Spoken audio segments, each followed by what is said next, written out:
আসসালামু আলাইকুম। আজকে আমরা গিয়েছিলাম লিওস ল্যান্ডে। আজকেও কিন্তু বাইরে খুব সুন্দর ঝলমলে রোদ। তো আমরা দেবানে উঠে পড়লাম।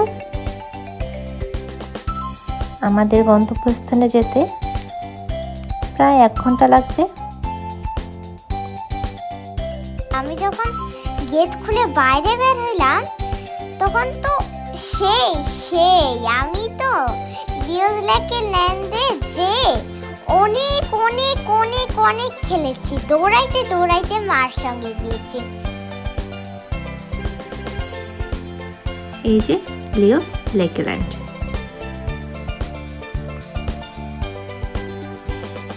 রোজাইনা কিছুতেই বাংলাদেশের বাবুল্যান্ডকে ভুলতে পারে না, তাই তাকে ভোলানোর জন্য আমরা আজকে এখানে চলে আসলাম। আমাদের হাতে ব্যাজ পরিয়ে দেওয়া হলো।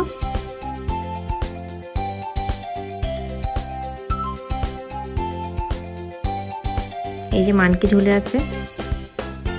লিও হচ্ছে একটা লায়নের নাম। এই লায়নটাকে উৎসর্গ করেই এখানে এত বড় একটা প্লেগ্রাউন্ড বানানো হয়েছে। লায়নটা মনে হয় এখানে খেলতে খেলতেই মারা গিয়েছিল।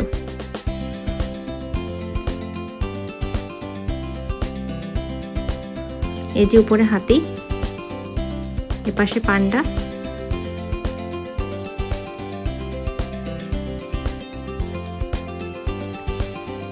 আপ্রাণ চেষ্টা করছে সবাই উপরে ওঠার জন্য। এই যে ডাইনোসরটা বেঁচে আছে।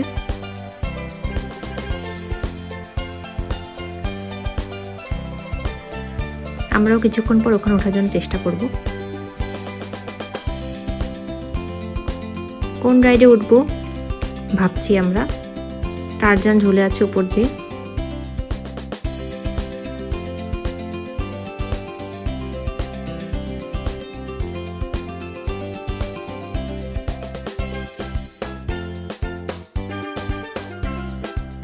আর আমি সিঁড়ি দিয়ে উঠছি, গুলি করছি, তারপরে স্লাইড থেকে নামছি। মানে স্লাইড থেকে নামতে তো আমার পুরো জানটা বের হয়ে গেছে ওই হোয়াইট স্লাইড থেকে নামতে। বাবা আমাকে পুশ করছে, আমি এত জোরে নামছি, আমি কাঁপতে আসছি। আর একটা বড় স্লাইড ছিল, সেই স্লাইডে তো আমি উঠতে সেই মজা।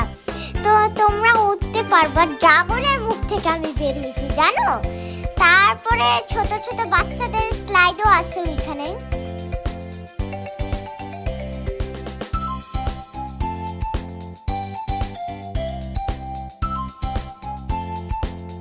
এই যে রয়্যাল বেঙ্গল টাইগারের টানেল। রোজাইনা বের হলো।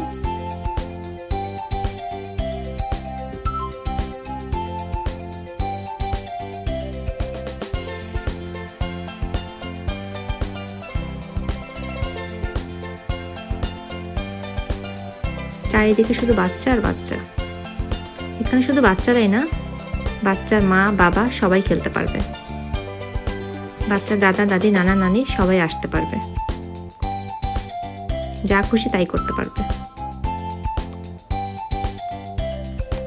এই যে রোজাইনা চেষ্টা করছে উপরে ওঠার জন্য।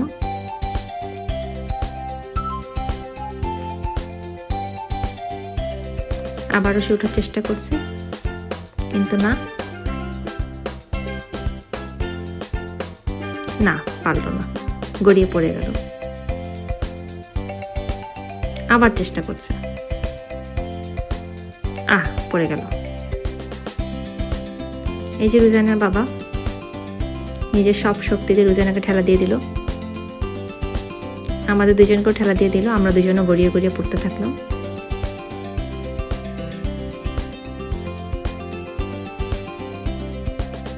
বাবুল্যান্ডে এই সুবিধাটা কখনোই পাওয়া গেল না। বাবুল্যান্ড শুধু বাচ্চারাই খেলতে পারবে।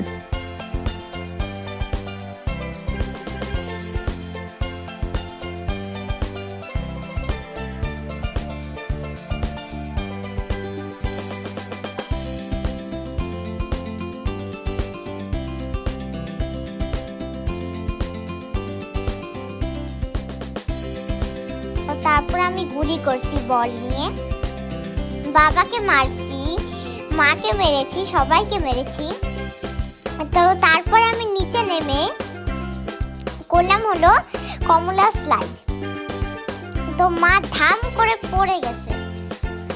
এই যে এখন সেই কাঙ্ক্ষিত মুহূর্ত, ফাতিমা বের হলো, সাপের মতো দলা পেঁচিয়ে আমিও বের হলাম, আর এই যে লাশের মতো ফাতিমার বাবা বের হলো।